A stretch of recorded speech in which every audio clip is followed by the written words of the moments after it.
The first thing I found in the tunnel wasn't tools.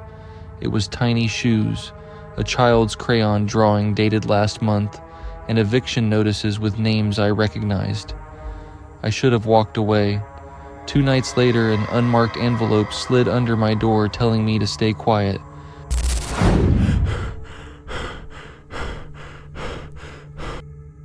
I only went into the tunnel because overtime pays bills, and the maintenance door was already unlocked. I work nights checking meters and stocking. That tunnel smelled like old chemicals and wet socks. I had a hard hat and a cheap radio. I went down. Wait. Halfway in, the smell stopped. Someone had laid a thin carpet runner on the concrete and propped a paperback beside a pair of shoes as if they'd stepped outside for a minute. The cover had a dog on it. The shoes were neat. There were things that didn't belong. Fresh lithium batteries, a roll of new duct tape, a power inverter taped to a pillar, modern stuff in a place that should be dusty. Someone was powering something. I turned the radio up and it cut out in a pattern. Tick, dead, tick, dead. Not random. It made the hair rise on my arms. My first thought was weak batteries. Then I thought someone had tampered with the repeater so they wouldn't be heard. I followed a single boot print in thin dust to a side gallery. The light was worse there. On the wall, someone had nailed old election posters like patchwork. Behind them was a narrow space and then lockers. Small metal lockers labeled with neighborhood initials. NW, Maple, 3rd. Wait again. I opened a locker at random. Inside were neat stacks of eviction notices, folded and stamped. The top one had my supervisor's name. I felt stupid, like maybe I had the wrong idea, but signatures matched things I'd seen on orders. I shoved the papers back and closed the door slow. That wasn't the end. More signs. A child's drawing hung on a vent pipe with a name and last month's date. Crayon Sun and Stick People. Under it, a shelf with phone chargers and a small digital camera. Whoever used this place kept things tidy and planned. I called on the radio. This is Jonah. I'm at the maintenance access. Need static 8 the end. The pattern came again. Tick, dead. It felt deliberate. Someone had cut the channel. Hold up. I took pictures on my phone. I marked the runner with a scrap of orange tape. I locked the access door like a fool and went to the office. I told the night manager. He said, "Close it up. File it in the morning." His eyes flicked away too fast.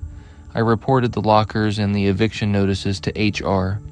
The HR person looked at the photos and said the tunnel was scheduled for closure. "They've been clearing it out," she said. "We don't want rumors." I asked about the signatures. She said, "That's serious. We'll look." My overtime? Canceled quietly. No call, just a note on the roster.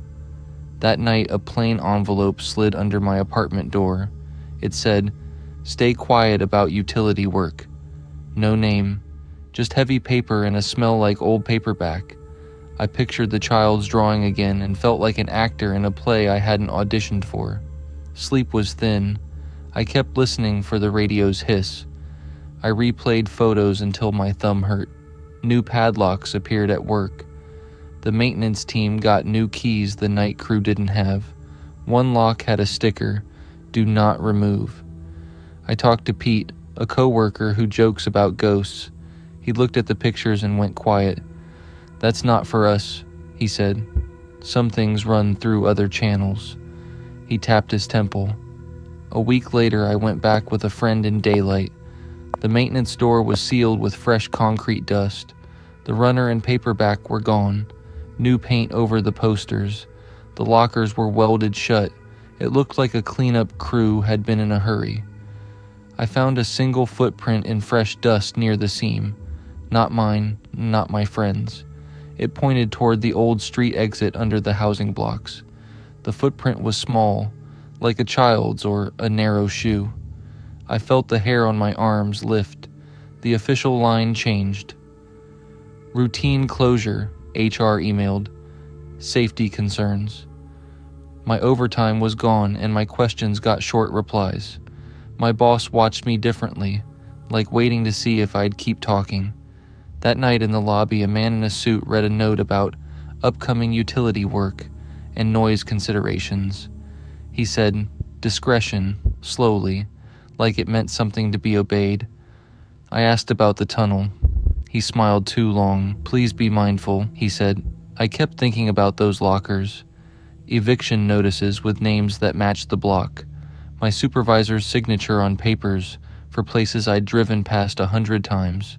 The child's drawing with last month's date. Who had lived down there? Who powered chargers beside crayon suns? A week later, my building's mail slot clanged and I found an instruction sheet. Report problems through official channels only. Avoid posting about ongoing utility work. For your safety, do not enter service tunnels. A warning wrapped in an order. I moved to day shifts where fewer doors hide in the dark. But I still hear the radio's tick, dead tick in quiet rooms. Sometimes I wake and picture the row of lockers, the folded eviction notices, and a small shoe by a paperback dog. I don't know who used that place or why eviction papers were stored there. HR closed the file. The city stamped a plan for closure. People kept paying rent. I keep my head down. The last image that stays with me is simple. A child's drawing taped to a pipe with a name and last month's date, like someone kept a scrap of the world down there to remember. Whoever taped it took time. Maybe they thought someone would come back. Sometimes I take that photo out and stare at the drawing. I don't know if anyone did. After the note under my door, I stopped staying late alone. Small things taught me to notice how quiet can be arranged, and that sometimes the spaces under our feet hold other people's lives, hidden and tidy, waiting for a hand to open a locker and read the papers inside. Then something else happened. A week after the sealed door, I found a crumpled receipt by the old exit. It named a storage unit. A friend and I checked it in daylight. The unit was dusty. The lock had fresh scratches. We forced it open. Inside were boxes labeled by block. One box held tiny shoes and a folded crayon drawing. I took a picture and felt sick. That night, an anonymous text arrived with the same drawing taped to a pipe and a small brass key taped to the back. The key had initials I knew, my supervisor's initials. I printed the photo and took it to HR.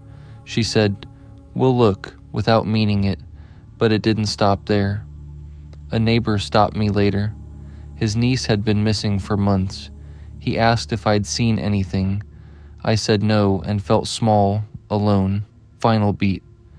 Now cars slow by the gate and headlights hang. A man in a plain jacket watched from a truck once. I sleep with a light on and keep the photo folded in my wallet. Small things stack into a shape you do not want to name.